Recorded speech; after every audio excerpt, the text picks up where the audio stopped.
Mama akwaba wo frame adwoa searching mesrew na wa subscribe to my channel mia notification bell no so for more news ebusuafo ora koku anyidowu na okase na okire so man pani dada mahama sese na ma onam a oye campaign na nisu ade hu ba kopa ne so ose nyame ye na do na 2024 Ghana for e de akonya no emma no so sanso embedi yensu bi wa oba omo twi Okada no je say obe register omo na obe ma obi license na je say omo de adi nsem hu e wo kuro na Ghana hanso de enim say youth no omo adestre de kese ade bi omo kane say omo pa adwuma ye na omo dada mahama no ye president no otumi eye bold ebe katre Ghana for so onye magician na we create jobs ye dadum so ma ye wo ma penda da mahama se ye charge phones less and as ye light no more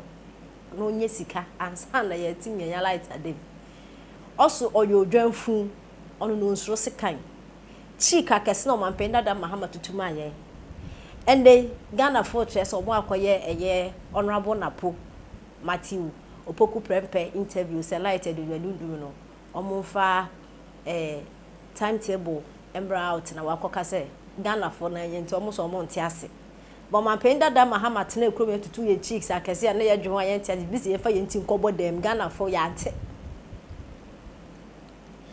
o man penda da mahama youth ni so omo padwuma ye na okase onye magician no work create job nende also ye magician ba magician no kra wa kwakotena fi 8 years na wa ye no onhu adwuma kra oba be create dem Ghana for also 24-hour economy which NDC for mu ntumi explain ekuku da me we NDC fu NDC party ni mu na mu ntumi explain 24-hour economy ofosu kwache osi ye bedi wache anadwo hanabisiu sawuma ne de chese ono mi hu oba obi ra no a okan kwasasam saada excuse my language sa ma me no osi awudomi se metro mo ye adwuma 24-hour economy kwakubu ahe osi bedi fufu anadwo chese you is okay omu hu adwuma asat na when this fo no esu so omu padwuma youth ni padwuma yen to ma beje Ghana na omu hu solution bi omo de brain ina nsem hu kasa na omo keka omo penda da mahama se adwuma ode ba ne se Okada fo mo amo kamoto no obehye mo kena jese obeba mo ho ban ende moto fu na nkasa menye sure so omo ko school no omo ko sia e find is traffic light red means stop yellow means get ready green means go me yes so because motor phone wo nim traffic light o na pavement e wo krom kra na omoye ama nipa so omo nante so na motor na car so emfa lorry kwan ne so no pavement no motor phone san so be na me so emre bi enye adwuma o kwan mi o man penda da mahama so be sheme ma o be shebe kena na waka motor nti no o na pavement so na motor be bowa ananasa aboko adanya obemamu insurance obe register insurance amomo na no ru akwakwan yudo ho kire se na sa no insurance company be na woga na ha no ebe fasa bed ready ato no konso motor fu omu drive reckless insem hu kono mu di wokrom ye eke no mu akonya accident no mu di akobo obi no mu hwuma bi ne phone aha company be na ebe je sa bed ato no so o pena da mahama na nkasa no in fact why embre as the way Vice President Dr. Baumia, the rate at which ordinary corner, and this is for Nankasano. As on what Baha, this is a pressure. And then I know what Penda Mahama did to Marcos, maybe all torn in Pabu, Penda Mahama, Cotran Giant, a 2 ordinary picture. Hey! Ready, I could send me cause or Maymu. I said, Ghana, 100 ubi wado kakra bina se ubufu na okasa wa hwe kense mu atro penebi ntina na chese ya home so saa na be bia wiase adui a ye koye animin hwe bia Europe America UK Canada mo ne na me na what technology digitalization e develop your man penda da mahama Ghana fu muntie bio Okada nkukọ bu nketenkete na nkukọ 24-hour economy, which 24-hour economy no ready nankasa no. Eye adwuma. To send this fu age. Okwa council almost who your politics. So man Ghana the just said forward never, backward what can I say? backwards never no, forward ever no. And so NDC for the one the backwards ever, forward never. Yet it's more rock or in the way they are to ja. That false property, it can wish you know, or they want. And now, Baumia is promising digitalization. And then I started credit and also about that. So there's reality to some of the promises that he's making. What the other Okada said, you are coming to open Okada.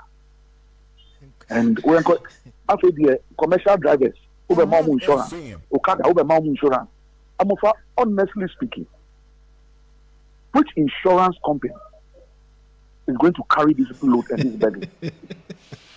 Okada had a accident. Yeah, because every day you have to be paying claims. Every day you have to be paying claims if it comes to Okada people in particular. And which insurance company is going to be paying claims every day? So, John Mama, what are you telling us? About the commercial drivers now, commercial drivers, no problem, you're dumb, you're promotion. But when it comes to insurance, for example, it must be based on some fixed income.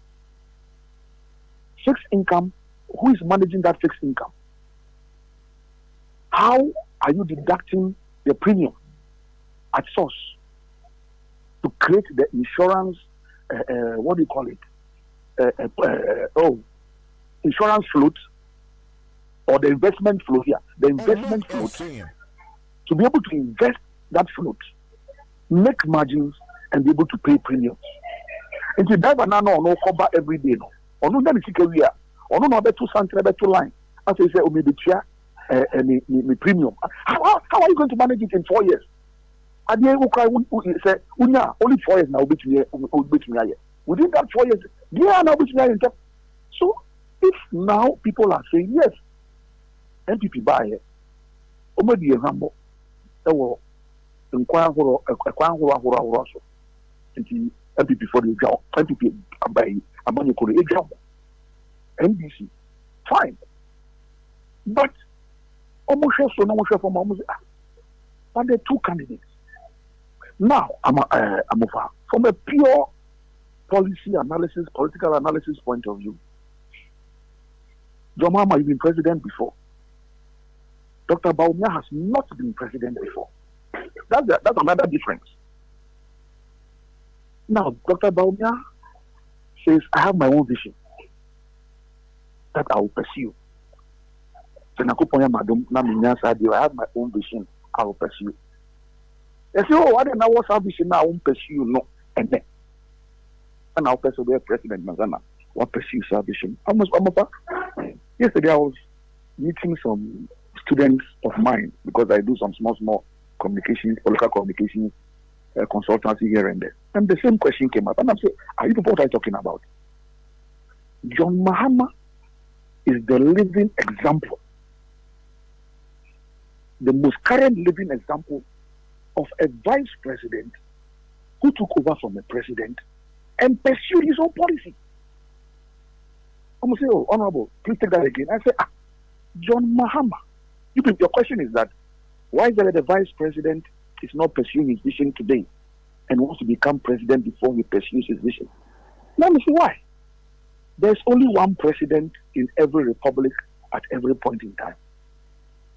There's only one president and there's a vice president. Of course, you may have some insubordinate vice presidents who think that they are even better than their presidents. So as their presidents are there, every time they are undermining their president. But you also have other vice presidents who say, hey, I'm humble until Brenda Besson. Now, when President Mills died, John Mahama took over immediately. That night, he took over. If I'm not one from, but what did he do? He cancelled almost everything President Mills started.